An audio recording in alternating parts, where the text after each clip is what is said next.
চারটি ছোট ছোট হাদিসের মধ্যে রাসূলুল্লাহ সাল্লাল্লাহু আলাইহি ওয়াসাল্লাম একজন আদর্শ মুসলিমের যাবতীয় আদব আখলাকগত বৈশিষ্ট্যগুলোকে জমা করে দিয়েছেন। আমরা যদি এই চারটি বিষয়কে খেয়াল রেখে জীবন পরিচালনা করতে পারি তাহলে আশা করা যায় আদর্শ আখলাকওয়ালা আদবওয়ালা মুসলিম হতে পারবো ইনশাআল্লাহ। প্রথম হাদিসটি হচ্ছে রাসূল সাল্লাল্লাহু আলাইহি ওয়াসাল্লাম বলছেন, লা ইউমিনু আহাদুকুম হাত্তা ইউহিব্বা লিআখিহি মা ইউহিব্বু লিনাফসিহি। তোমাদের কেউ ততক্ষণ পর্যন্ত পূর্ণাঙ্গ ভালো মুমিন হতে পারবে না যতক্ষণ না সে তার ভাইয়ের জন্য সেটিই পছন্দ করে যেটা সে তার নিজের জন্য পছন্দ করে। অর্থাৎ কেউ যদি তার ভাইয়ের জন্য কোনো কিছু সিলেক্ট করে সেটা যেন এমনভাবে করে যে নিজের জন্য হলেও সে সেটি করত। এমন আচরণই যেন তার ভাইয়ের সাথে করে যে আচরণটি সে নিজে পেতে চায়। এমন কথাই যেন তার ভাইকে বলে যে কথা সে নিজে শুনতে পছন্দ করবে। অর্থাৎ আরেকজন মুসলিম ভাইয়ের জন্য নিজের জন্য পছন্দনীয় সবকিছু বরাদ্দ রাখবে এবং নিজে পছন্দ করে না এমন কোনো কিছু তার ভাইয়ের ক্ষেত্রেও সে ব্যয় করবে না, চেষ্টা করবে। 2 নম্বর হচ্ছে রাসূল সাল্লাল্লাহু আলাইহি ওয়াসাল্লাম বলছেন, মান কানা ইউমিনু বিল্লাহি ওয়াল ইয়াউমিল আখির ফালইয়াকুল খায়রান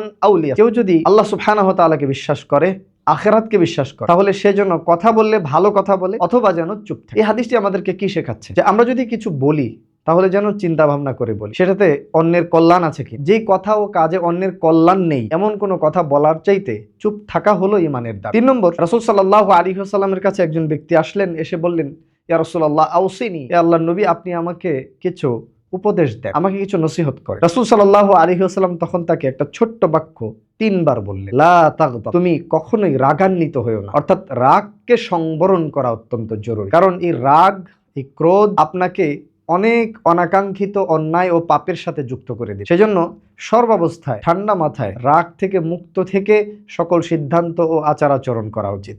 আল্লাহ তাআলা আমাদের তৌফিক দান। 4 নম্বর হচ্ছে রাসূল সাল্লাল্লাহু আলাইহি ওয়াসাল্লাম বলছেন, মিন হুসনি ইসলামিল মারই তারকুহু মা লা ইয়ানি। একজন মুসলিমের ইসলামের সৌন্দর্য হলো সে অনর্থক, তার কোনো উপকারে আসে না, মানুষের কোনো উপকারে আসে না এমন অনর্থক সকল কথা ও কাজ থেকে দূরে থাকবে। অর্থাৎ অনর্থক কথা কাজ পরিহার করবে। এটাই একজন মুসলিমের ইসলামের সৌন্দর্য। কোরআনে সূরা মুমিনুনে জান্নাতি ও সফলকাম ঈমানদারের বৈশিষ্ট্য আলোচনা করতে গিয়ে আল্লাহ সুবহানাহু ওয়া তাআলা এই কথাটি বলেছেন, ওয়াল্লাযীনা হুম আনিল লাগওয়ি মুরিদুন।